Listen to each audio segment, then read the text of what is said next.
इंसान जब जोर लगाता है तब पत्थर भी सोना बन जाता है। आप सभी को यह तो पता ही होगा कि अगर इंसान कुछ करने की ठान ले और उसे पूरे मन से करने में जुट जाए तो उस काम को पूरा करके ही छोड़ता है। लेकिन इसका मतलब यह बिल्कुल भी नहीं है कि उस इंसान के रास्ते में कोई मुसीबतें रुकावटें नहीं आती है। हम सबके जीवन में मुसीबतें आती है। जो इंसान अपने जीवन में परेशानियां नहीं देखता वह इंसान जीवन को सही ढंग से समझ ही नहीं पाता है, और जब कभी उसके रास्ते में कोई रुकावटें आती है तो वो खुद ब खुद हार मान लेता है। इसलिए इंसान को दोनों पहलू में जीना सीख लेना चाहिए। आप लोगों को मैं एक उदाहरण देता हूँ कि जब कभी रस्सी को बार बार खींचने से कुएं पर निशान पड़ जाता है, लेकिन यह काम एक बार करने से कभी नहीं होता। इसके लिए आपको लगातार रगड़ना पड़ता है, तभी आप कुछ कर सकते हैं। हिटलर का नाम तो आपने सुना ही होगा। उसने एक बहुत ही अच्छी बात बोली थी कि अगर आपको कोई रेस जीतनी है तो पहले आपको उसमें भाग लेना होगा।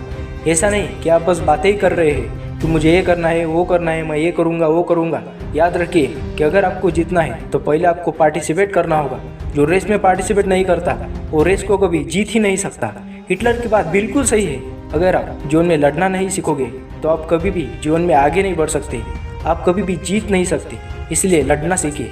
हम सब में बहुत सारे ऐसे लोग हैं जो तब तक संघर्ष करते हैं जब तक उनको उनकी मंजिल नहीं मिल जाती, और कुछ लोग ऐसे भी हैं जो थोड़ी परेशानियां होने पर भी हार मान लेते हैं।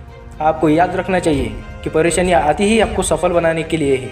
दुनिया के सबसे अमीर व्यक्ति अमेज़न के मालिक जेफ बेजोस भी यही कहते हैं कि अगर आप जीवन में बड़ी सफलता हासिल करना चाहते हो तो फेल होने के लिए तैयार हो जाइए, क्योंकि बार बार फेल होने पर ही आपको आपकी कमी का पता लगता है, और कमी में सुधार करते जाना ही आपको बड़ी सफलता दिलाती है। जीवन में आपको अपने लिए खुद लड़ना पड़ता है, क्योंकि बाद में कोई नहीं आता आपकी मदद के लिए। आप आज जहाँ कहीं भी हो, जैसे भी हो, आज से ही मेहनत करना सीख जाइए। जिस क्षेत्र में भी आपको जाना है उसमें अपनी मर्जी के मालिक खुद बनिए, क्योंकि आपको आपसे बेहतर और कोई नहीं जानता। आप आज जो कुछ भी है, जैसे भी है, आप अच्छे हैं। आप बस खुद पर भरोसा रखिए। अगर आप अच्छे विचारों के साथ आगे बढ़ोगे तो आगे रास्ते में आपके साथ भी अच्छा ही होगा। तो मेहनत कर, तेरी मेहनत का फल तेरे ही हिस्से में आएगा। तो मेहनत कर, तेरे हिस्से का फल तेरे ही हिस्से में आएगा। बस आगे चलकर मेहनत करना कभी बंद मत कर देना, क्योंकि जितना तूने बोया है तो उतना ही तो खाएगा।